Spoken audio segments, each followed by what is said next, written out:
د څه د وجنه انسان له قبر عذاب ورکې دی شي او دویمه کوم طریقه سره استعمال کې ترڅو د قبر د عذاب نه ور باندې موږ بچو.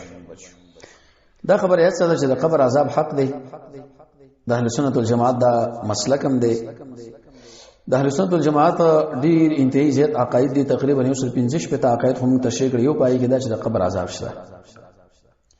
امامنا وسیدنا امام بخاری رحمت الله علیه دغه باره کې هغه رسول مومن روایت مستدل کی ذکر کړي. صاحب د مشکات هم بری مستقل باب ذکر کړی دی چې باب اثبات عذاب القبر. کوم انسان چې دینه منکر دی هغه قمقل دی، محمد رسول الله صلی الله علیه وسلم حدیث نه مني. اې دوی ترازونه داري چې دا دربار پکې موږ نه ورو. اې دوی ترازونه داري چې دا قبر کې وسات راځي نو دا قبرستان به کوم ځای له رسیږي. خو ځکه په به محدثین دغه جوابات کوي. امام رسول الله المانی کی فرمایي چې د قبر عذاب د روح او بدن دواړو لدی. خو چې کله عذاب دی بدل ورکوي د روح سره تعلق دی نو بس دومره زیات پرته ایمان لره نور مسله رب العالمین لسپار او د ریموټ نتیجه واستاو سره معلومه ده. سړی په یو ځای کې ناس یو شی په بل ځای کې چې بټن وي اق ځای کې ور باندې اثر کی دی شي. الغرض معنا د روح د قبر عذاب روح او بدن دواړو لدی.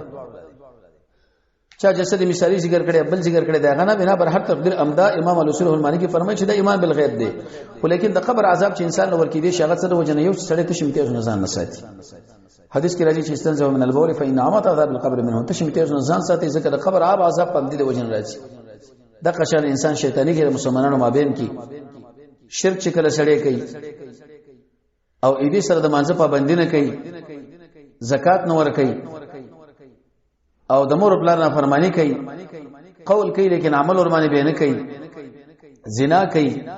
کوم یو انسان چې عمل د قوم لوط کوي هغه انسانان چې هغه به ځای ټیکسونه د خلکو نه اخلي، صحابه له کنزل کوي، په قبرستان کې میتیږي کوي، د روزمات رټیم نه مخکې روزه ماتي او د هغه سره په دغه کې بعضي وخت کې یو زنانه دغه خاوند دی طلاق کی بچی چون کې دی خاوند دی لیکن دا هغه د پر زور ور کوي او دا خبرو کې شر بس ټیم پوره شوی راو الکو ماشومان په شودو باندې اکتفا کوي.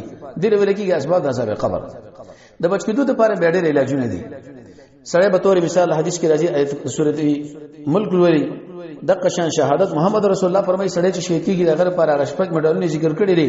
یو پکې دا چې د قبر عذاب بدل الله نور کوي. صحابه دا خبر وکړه چې دا ولي وې بس چې په دې دنیا کې دی انسان د خپل سینې د دشمن د مرمۍ او د تور نه ولې د مسلمانانو جنازه چې درمانه وشي د جمعې په شپه باندې چې تمر شي روح چې اوته بس خبره په امدغه کې ده هغه رسول صادق مشروکی تر هغه مازیګر پوري.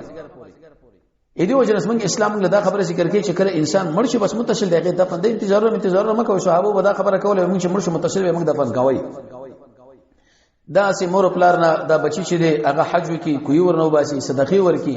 د مسلمانانو جنازات څلوي کسان اصل کسان چې کله موحدین او مؤمن انسان باندې جنازه وکړه الله عزوجل به انسان له ګناهونو ټول معاف کوي. خو به دې شرط مانی چې شرک نه کړي. نو بنا بر هر تقدیر د اهل سنت والجماعت عقیده دا چې د قبر عذاب سره کوم انسانان چې دنه منکر دي جماعت المسلمین وغیرہ ځان لوي هغه خبره ده غلطه ده.